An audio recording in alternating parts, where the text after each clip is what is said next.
Welcome to the third and final Alum Post Lab video. To get started here, this is the crystal sample. I can't remember if last time there was any crystal growth, but now there is definitely crystal growth, a lot of crystal growth. There are about 3 big crystals that formed and then a few small ones. And in terms of the conditions of the room, it's been pretty much the same as all the other videos. You know, mostly cold in here, but sometimes it does fluctuate to slightly warmer. And yeah, basically that's it for the crystal growth.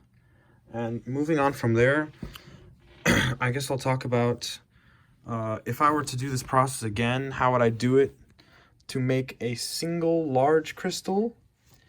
And basically, you want to do the exact same things after you've created a saturated solution.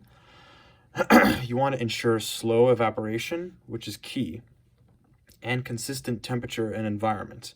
So nothing to disturb your crystal, no vibrations, no temperature fluctuations. Yeah, basically stuff like that. And this desk does get hit around a lot, so there were definitely vibrations, and that's not ideal for forming crystals. And there was temperature fluctuation in this room, so that was also not ideal.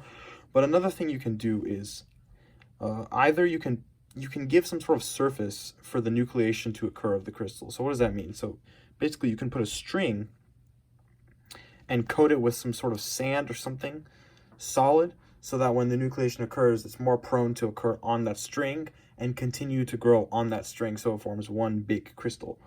Or another thing you can do is, once you have this stage here, where you have one crystal form, so slightly before this stage, you can take that one crystal out, tie a string around that crystal, and then hang it.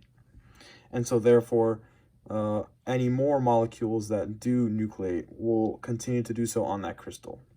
And so that's basically it. And you want to continue slow evaporation and all that stuff.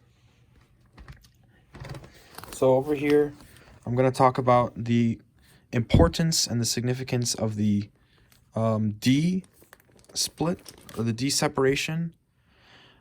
And basically what that is important for is calculating the in the X-ray diffraction calculation. So if you look here, this is the planar splitting, the planar difference. And let's say this is one plane of atoms, this is the second plane of atoms, the third plane of atoms, and that the gap between them is D. And so the significance of this is basically in this equation here, n lambda equals 2d sine theta. And basically what this equation tells you is going to be the identity and the arrangement of the atoms and the planes in the crystal. So depending on the D and the difference and the splitting, it's going to affect how the wave, the X-ray, bounces off. And so see here, you can have 2 waves coming in sync and then going out of sync, or you can have 1 wave going 3 waves, three planes in, and then coming off of the same angle. And so basically the splitting of this D is going to affect how the wave bounces off, and how 2 waves bounce off, for instance, and all of that is going to inform this equation here, which will tell you the arrangement of the atoms inside the atomic planes inside your crystal. And that's important for whatever chemistry application you want to be doing, that you need to know the arrangement of your crystals.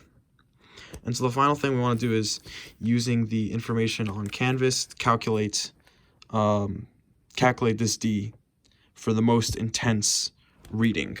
And so that reading at a wavelength of 0.15418 nanometers gave us an intensity that was most intense at a 2 theta of 20.8. And so basically, once we plug into this equation, n, which is an integer which represents how many planes there is,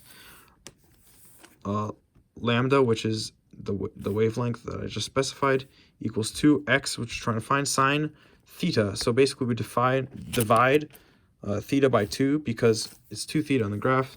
So when we get 1, because it was not specified otherwise, so we just assume that it's going to be 1 plane here times the wavelength, equals 2d sine 10.4, which is 20.8 divided by 2.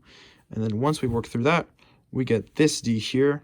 It's in nanometers because lambda is in nanometers, and that's the only unit we have. So this is what we get. And pause the video right now to just look at those calculations. And yeah, basically that's it.